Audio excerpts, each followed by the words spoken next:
son chat sur le bord de la fenêtre, c'est trop mignon. Oh, il lui fait un petit bisou. Oh, c'est trop mignon. Venons-en à nos moutons. J'ai pris mon carnet où j'ai pris des notes de ce que je vais vous écrire, mais je l'ai mis au loin, donc faut que je le récupère. Attendez. On est reparti. Donc j'ai mon petit carnet. Aujourd'hui, j'ai décidé de repasser à une version ancienne de la prise de notes et non pas numérique. Comme ça, vous n'avez pas le vieux bruit de mon ordinateur sur la vidéo. Oui, petit disclaimer avant de commencer cette vidéo, comme vous avez pu le voir dans le titre. Aujourd'hui, je vais vous parler de comment glow up grâce à son téléphone. Oui, c'est possible. Fille comme garçon, je tiens à le préciser parce que j'ai l'impression qu'à chaque fois que je fais des vidéos de glow up, c'est des vidéos de filles qui s'adressent sous-entendu à des filles. Moi, je m'adresse à toute personne sur cette terre, toute personne confondue, fille ou garçon, ou non-binaire, ça n'a pas d'importance. Et quand je parle de glow-up, je parle d'un glow-up mental comme physique. Les deux sont inclus à l'intérieur. Un glow-up n'est pas seulement physique. Voilà, parce qu'en plus, c'est totalement subjectif, le glow-up physique, je trouve. Donc voilà, c'était le petit disclaimer avant de commencer la vidéo. Bonjour à tous, j'espère que vous allez bien. Pour ceux qui ne me connaissent pas, je m'appelle Margot et bienvenue sur ma chaîne. Alors aujourd'hui, comme vous avez pu le voir dans le titre, je fais une vidéo sur comment glow up grâce à son téléphone. Alors, commençons par le commencement. Quand on commence à travailler sur le développement personnel, quand on commence à s'intéresser au développement personnel et qu'on a une volonté de s'améliorer, de se développer, de changer, souvent on se rend compte qu'en fait il faut changer notre perception qu'on a du monde, de nous-mêmes, des gens qui nous entourent. Comme on le dit, le bonheur c'est une décision, être heureux c'est un état d'esprit, ce n'est pas quelque chose que l'on atteint. Souvent les personnes qui décident de devenir plus heureuses, de changer, de s'améliorer, vont vouloir changer leur environnement. Que ça soit changer leurs études, leur travail, leur fréquentation, leurs habitudes au quotidien, la façon de manger, la façon de prendre soin de soi, peu importe. Elles vont changer quelque chose dans leur environnement. Mais ce qu'on oublie aussi pas mal, surtout nous, les étudiants, les jeunes, voilà, les générations les plus jeunes, c'est que notre environnement au quotidien, c'est beaucoup notre téléphone en fait. Et pour moi, changer son environnement, c'est beaucoup changer son téléphone. Et ce qu'il y a dans son téléphone, et ce que l'on regarde au quotidien sur son téléphone. Et c'est pour ça que je vais vous expliquer comment moi personnellement, j'ai pris cette décision de changer ce qu'il y a sur mon téléphone et à quel point ça m'a changé. Et vraiment, je trouve que c'est presque ce qui a eu le plus gros impact sur moi. Parce que comme on le sait, on passe des heures sur notre téléphone, sur les réseaux sociaux, d'autant plus en quarantaine, enfermés, etc. Les cours en ligne, tout ça, où on écoute à moitié les cours et qu'on est sur ses téléphones. Bref, si vous voulez glow up, n'oubliez pas de glow up ce qu'il y a dans votre téléphone et de modifier ce qu'il y a dans votre téléphone. Alors, je vais vous expliquer plus précisément toutes les choses que j'ai faites pour pouvoir changer mon état d'esprit et ma perception de moi-même grâce à mon téléphone. La première des choses à comprendre par rapport à ça, et je pense que tout le monde le sait, mais ne l'a pas forcément intégré dans sa réflexion, de sa façon de gérer les réseaux sociaux, c'est que ce que vous aimez, ce que vous regardez, va déterminer vos suggestions et ce qui va être montré sur vos réseaux. Donc c'est très vrai pour les fils découvertes d'Instagram, je sais plus comment ça s'appelle. Bref, la page découverte d'Instagram, c'est vrai pour la plupart des trucs Facebook, c'est vrai pour tout YouTube, dans toutes les suggestions YouTube, c'est vrai pour tout votre pour toi TikTok, pour ceux qui ont TikTok. Ce que vous aimez va déterminer ce qui va vous être suggéré. Donc la première des choses que moi j'ai faites pour essayer de nettoyer un petit peu mes réseaux, c'était de faire attention à ce que je likais et ce que je regardais, parce que je me rendais compte que voilà, je likais un post d'une fille bien foutue, j'allais avoir 40 posts proposés de filles bien foutues, et voilà, comment créer un complexe sorti de nulle part. Voilà, donc faites attention à ce que vous likez, ce que vous regardez, et commencez déjà à faire un virage là-dessus. N'incitez pas l'algorithme à vous proposer des choses qui vont dans ce sens-là. La deuxième chose que je fais, et qui pour moi en fait c'est limite le truc central, qui du coup va avoir des conséquences que je vous expliquerai par la suite, c'est faire le tri. En fait, on se rend pas compte à quel point il y a beaucoup de choses que l'on regarde sur les réseaux qui nous font du mal. Alors, quand je dis font du mal, c'est pour ça que j'étais allée je tenais à dire que le glow-up est mental et physique, c'est que à la fois ça va avoir une conséquence sur votre estime de vous-même et votre confiance en vous, etc. Mais ça va avoir aussi un impact sur votre mood dans la journée, votre état d'esprit, ça va avoir un impact sur votre humeur. Par exemple, si vous avez que de l'actualité et que des... je donne l'exemple du corona par exemple, que vous avez que des annonces sur ce qui se passe avec le corona, mais vous allez être beaucoup plus déprimé que si vous en avez pas. Voilà. Ça c'est un fait parce que tout simplement, vous rabâchez toute la journée que on est en pandémie, ça fait pas du bien à l'état d'esprit. Et de la même manière, vous rabâchez toute la journée qu'il y a des filles super belles ou des mecs super bien foutus partout dans le monde et que vous êtes dans votre canapé et que vous faites pas de sport, ça vous fait du mal à vous-même, à votre estime de vous-même, même si vous n'avez pas forcément conscience. Donc, ce que je vous conseille de faire, et c'est un petit peu fastidieux mais je vous assure que ça en vaut la peine, c'est de prendre tous vos réseaux sociaux, de prendre tous les abonnements que vous avez sur vos réseaux et de faire le tri, de vous désabonner de tous les comptes qui ne vous apportent rien. Alors quand je dis ce qui ne vous apporte rien, pour moi, si on suit quelqu'un, si on s'abonne à quelqu'un, c'est qu'elle doit nous apporter quelque chose, elle doit rajouter une connaissance ou une valeur à notre vie en fait.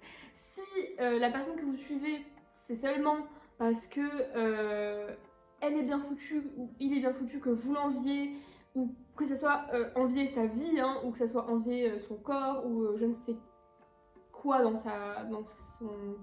ses posts, à mon avis, c'est que ça vous fait plus de mal que de bien. Moi, j'ai remarqué comme ça qu'il y avait beaucoup de mes abonnements, notamment Instagram, que j'avais commencé à suivre très rapidement parce que moi j'ai l'abonnement facile, c'est-à-dire que oh j'aime bien, je like et je m'abonne direct. Donc j'avais plein de gens comme ça qu'au final ça m'apportait rien. J'avais juste regardé la page, j'avais dit oh elle est trop mignonne la fille, j'aime bien ses photos et tout, je m'abonne. Donc ça c'est pas terrible et je sais que je suis pas la seule à faire ça, je sais qu'il y en a plein, je sais qu'il y a aussi beaucoup d'entre vous qui avaient sûrement rarement fait le tri de ses abonnés et qui du coup se retrouvent avec je sais pas combien de centaines d'abonnements. Je sais, c'était mon cas aussi, il y a beaucoup de gens dont c'est le cas. Je tiens à préciser aussi que ça vaut pour les célébrités et pour les personnalités que vous ne connaissez pas, mais ça vaut aussi pour les gens que vous connaissez. Alors, je sais que ça, pour le coup, c'est un peu sensible et c'est un peu difficile, mais si vous suivez quelqu'un que vous connaissez, mais que la personne ne vous apporte rien, voire que ses posts vous font vous sentir pas bien, désabonnez-vous en fait. En fait, personne vous demande de suivre tout le monde. Et je sais que vous allez vous dire oui, mais la personne va se rendre compte, ah mais elle va le prendre mal, etc. Alors, sauf si c'est vraiment quelqu'un de très proche de vous, genre votre meilleur pote, là forcément c'est vrai que ce serait bizarre que vous vous désabonniez, mais vous vous rendrez compte que si c'est une connaissance ou juste un ami un peu éloigné, elle va peut-être même pas s'en rendre compte que vous la suivez plus. Voilà, donc c'est le cas notamment pour les amis Facebook. Moi je crois que quand je me suis mise à faire ça, j'ai supprimé quasiment la moitié de mes amis Facebook, et genre personne s'en est rendu compte. Hein. Parce que clairement personne va regarder ses amis, et que voilà, sur Facebook tu t'es ami avec littéralement la terre entière et ça sert à rien quoi. Enfin bon. Donc comme je vous le dis, triez tous vos abonnements, c'est fastidieux, vous prenez une petite soirée, vous vous mettez dans votre petit canapé, votre lit ou je sais quoi, et vous faites un par un et vous vous dites est-ce que ça m'intéresse vraiment, est-ce que ça m'apporte vraiment quelque chose ? Ou est-ce que je la suis ou le suis juste parce que j'ai envie sa life.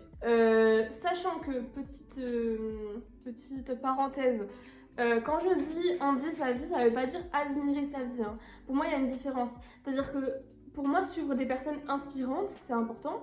Moi, par exemple, je suis beaucoup de personnalités qui me motivent à être une meilleure version de moi-même, qui me motivent à me mettre au sport, à manger sainement, etc.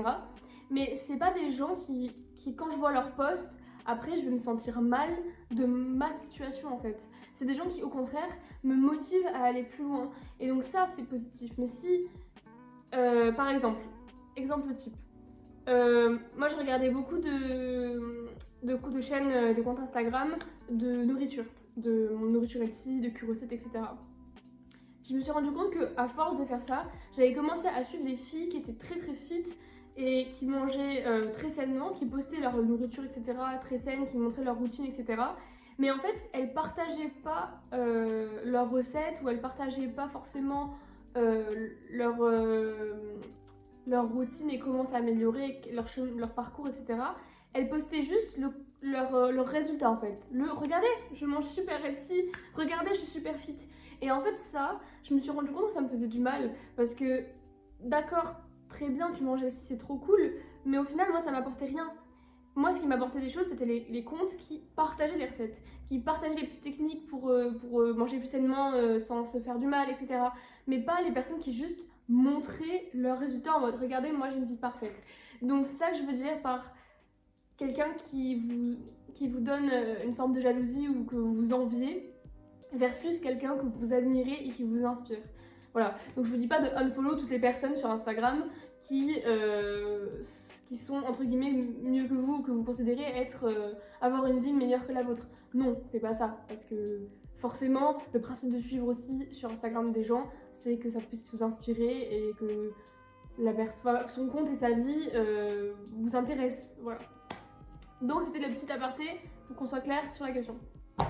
Donc, une fois que vous avez fait ça, vous avez fait le tri, maintenant, si vous êtes comme moi, que vous n'avez pas envie d'avoir des réseaux sociaux vides, parce que moi j'aime. Bon, enfin, je sais que c'est pas bon, ça aussi je voulais dire. Je suis pas en train de dire que les réseaux sociaux et que rester sur son téléphone c'est bien. Ça je tiens à le dire aussi. Je vous incite pas à rester sur votre téléphone toute la journée. Hein. Je n'inciterai personne à faire ça. Je pense que faire des détox complètes de téléphone c'est très bon et qu'il faut pas rester trop longtemps sur les réseaux sociaux. Mais on est dans un monde et dans une période particulièrement où c'est très difficile de s'en détacher et qu'on va pas se mentir, on est tous un peu accros à son téléphone et aux réseaux sociaux. Donc en fait, quitte à les consommer, autant les consommer de façon à ce que ça nous fasse du bien plutôt que ça nous fasse du mal. Voilà ce que je veux dire. Donc du coup, comme beaucoup de personnes, je suis restée beaucoup sur les réseaux et donc du coup, je supportais pas d'avoir des réseaux sociaux vides après avoir trié et avoir supprimé quasiment la totalité de mes abonnements. Mais donc du coup, une fois que vous avez fait ça, que vous avez viré les abonnements, vous pouvez recommencer à suivre des gens.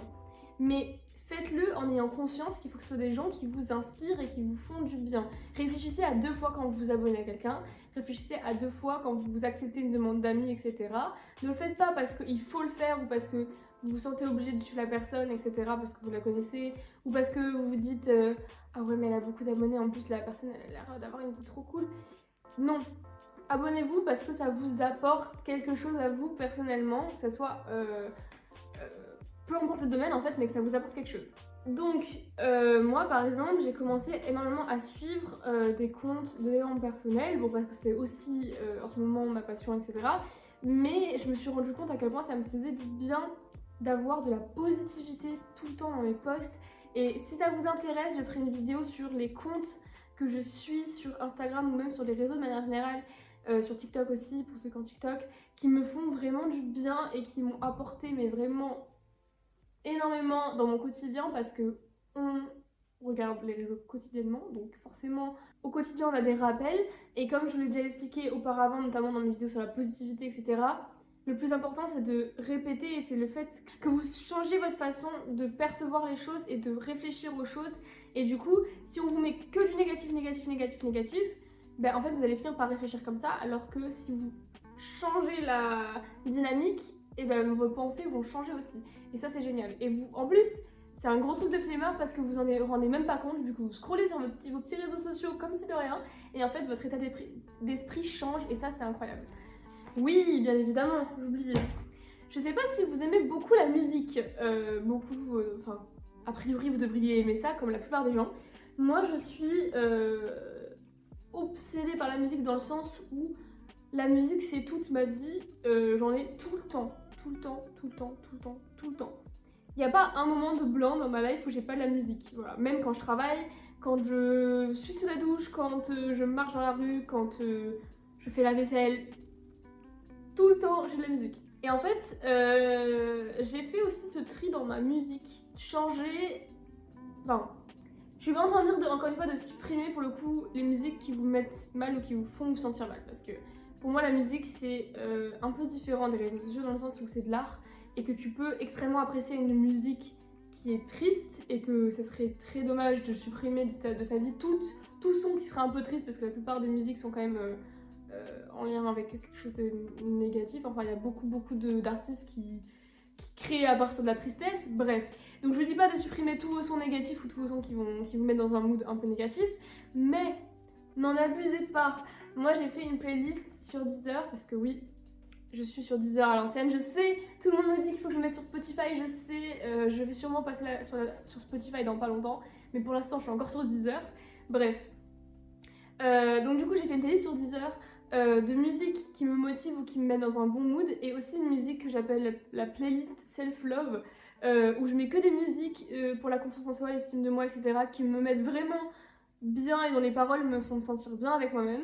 Et en fait, limite, ces playlists-là, je les écoute plus que ma playlist coup de cœur, parce que je me suis rendu compte que d'écouter de la musique toute la journée et d'écouter de la musique parfois triste pas mal de temps dans la journée, ça me rendait triste en fait, tout simplement, voilà.